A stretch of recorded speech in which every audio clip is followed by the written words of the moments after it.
आज अगर आप ब्रिटेन का मैप देखो तो बस एक छोटा सा द्वीप आपको दिखाई देगा। लेकिन क्या आप जानते हो आज भी दुनिया में ब्रिटेन के 14 से ज्यादा ओवरसीज टेरिटरीज में मौजूदगी है। जिब्राल्टर से लेके फॉकलैंड आइलैंड तक ब्रिटिश सत्ता के निशान आज आपको हर जगह देखने को मिल जाते हैं। और एक समय था जब ब्रिटिश साम्राज्य पूरी पृथ्वी के 1/4 जमीन पे और दुनिया के 1/3 आबादी पे उस टाइम में ब्रिटिश सरकार का राज था। इसे कहते थे the empire where sun never set. पर एक सवाल, इतना छोटा सा देश इतना बड़ा साम्राज्य कैसे बन गया? आज की कहानी है ब्रिटिश साम्राज्य के इतिहास की। ब्रिटिश साम्राज्य के न्यू ब्रिटेन नाम के देश बनने के सालों पहले पड़ चुकी थी। सारे ब्रिटिश द्वीपों में उस समय सबसे ताकतवर था किंगडम ऑफ इंग्लैंड। उस समय इंग्लैंड की अर्थव्यवस्था और सेना बहुत ही ज्यादा मजबूत थी। वेल्स और आयरलैंड के बहुत सारे हिस्सों पे उस समय उनका प्रभाव था। लेकिन उसी टाइम में उत्तर स्कॉटलैंड अपनी पहचान और आजादी के लिए बहुत ज्यादा संघर्ष कर रहा था। 17वीं सदी के शुरुआत के पहले किंग एलिजाबेथ इंग्लिश ने बहुत सारे यात्री और बहुत सारे ट्रेडर को अलग अलग जगह पे अलग अलग जगहों को एक्सप्लोर करने के लिए भेज दिया। और उस समय सर फ्रांसिस डार्के जैसे लोग नए नए क्षेत्र पे उस टाइम में इंग्लैंड का दावा करते थे।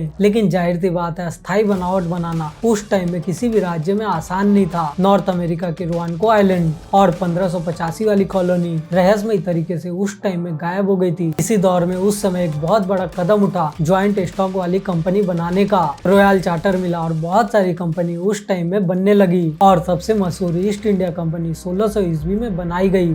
और इन सारी कंपनियों को किसी एक क्षेत्र में ट्रेड करने का एक अधिकार मिल गया। और आगे चल के यही कंपनी ब्रिटेन साम्राज्य की इंजन बन चुकी थी। 1603 में एलिजाबेथ के मृत्यु के बाद स्कॉटलैंड के जेम्स IV इंग्लैंड के पहली बार राजा बने। इसको उस समय यूनियन ऑफ क्राउन कहा गया। हालांकि दोनों राज्य अलग अलग रहे लेकिन उनकी दिशाएं एक होने लगी। फिर 1707 में एक्ट ऑफ यूनियन के बाद इंग्लैंड और स्कॉटलैंड मिलकर ग्रेटर ब्रिटेन बना और अब संयुक्त ताकत समुद्र के पार विस्तार के लिए तैयार थी। उस समय ब्रिटेन ने कॉलोनियों को बहुत ही अलग अलग तरीके से चलाया। क्राउन कॉलोनी सीधा राजा रानी के नियंत्रण में गवर्नर के जरिए प्रशासन। चार्टर कॉलोनी कंपनी के चार्टर के तहत अक्सर ज्यादा राजनीति आजादी। प्रोप्राइटरी कॉलोनी किसी भी व्यक्ति या कंपनी के मालिकाना नियंत्रण में। कमर्शियल इंटरप्राइज के तहत अधिकार। ये मॉडल बाद में दुनिया भर में ब्रिटिश शासन का मैनेजमेंट स्टाइल बन गया। और आज भी आप देखते हो, आप किसी कंपनी को रजिस्टर कर रहे हो तो उसमें प्रोप्राइटरशिप के तहत आप रजिस्ट्रेशन करा सकते हो।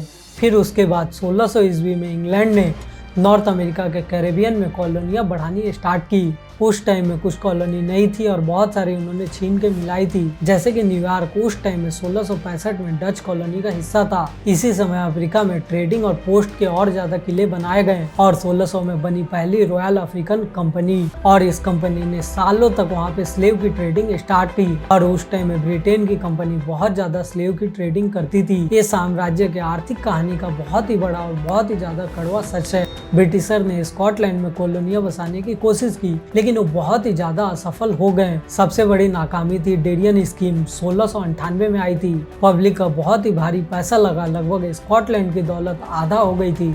और इन पैसों से पनामा के पास कैलेंडियन कॉलोनी बनाई गई और वहाँ पे न्यू एडिनबर्ग बसाने की कोशिश की गई।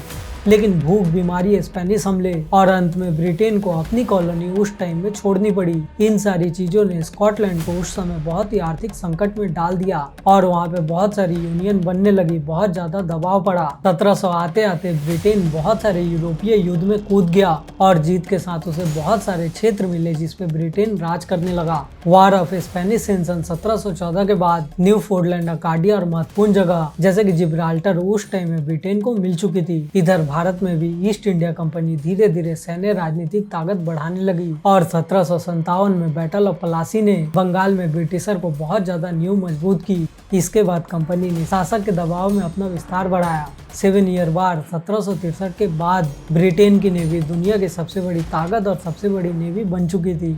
लेकिन फिर आया वहीं पे टैक्स का मुद्दा। ब्रिटेन ने 13 अमेरिकी कॉलोनी पे टैक्स लगाना स्टार्ट किया और इसमें उनकी सहमति नहीं ली, जबरदस्ती टैक्स ठोक दिया और उस टाइम में बहुत ज्यादा बगावत हुआ, बहुत सारे नारे निकले। 1775 में वहाँ बहुत ज्यादा विद्रोह हुआ और 1776 में वहाँ पे आजादी की घोषणा हो गई। और 8 साल तक लड़ाई करने के बाद यूनाइटेड स्टेट ऑफ अमेरिका एक स्वतंत्र देश बना।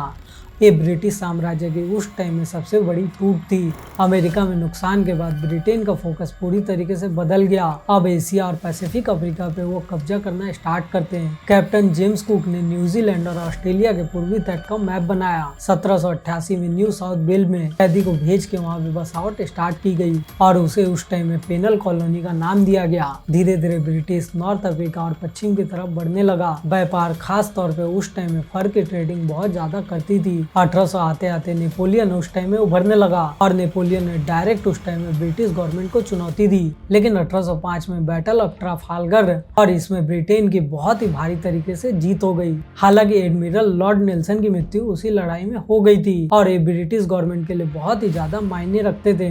इस जीत के बाद ब्रिटेन लगभग 140 सालों तक समुद्र का राजा बना दिया गया। स्टार्टिंग में ब्रिटेन ने स्लेव के ट्रेड से बहुत ही ज्यादा पैसा बनाया, लेकिन 1807 आते आते एम्पायर ने स्लेव की ट्रेडिंग में पूरी तरीके से रोक लगा दी और 1834 में स्लेवरी को औपचारिक तरीके से खत्म कर दिया गया।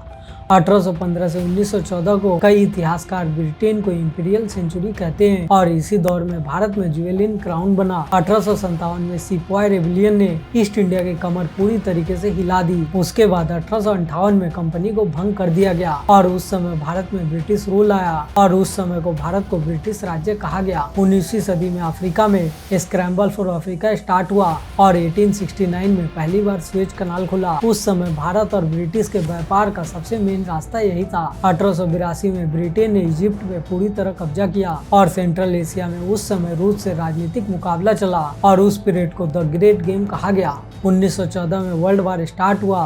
ब्रिटेन ने साम्राज्य और संसाधन और सैनिक के लिए लगभग 2.5 मिलियन लोग डोमिनेंस और कॉलोनीज के लिए युद्ध में मारे गए। जीत तो मिली, लेकिन उन्हें बहुत भारी कीमत इसके लिए चुकानी पड़ी।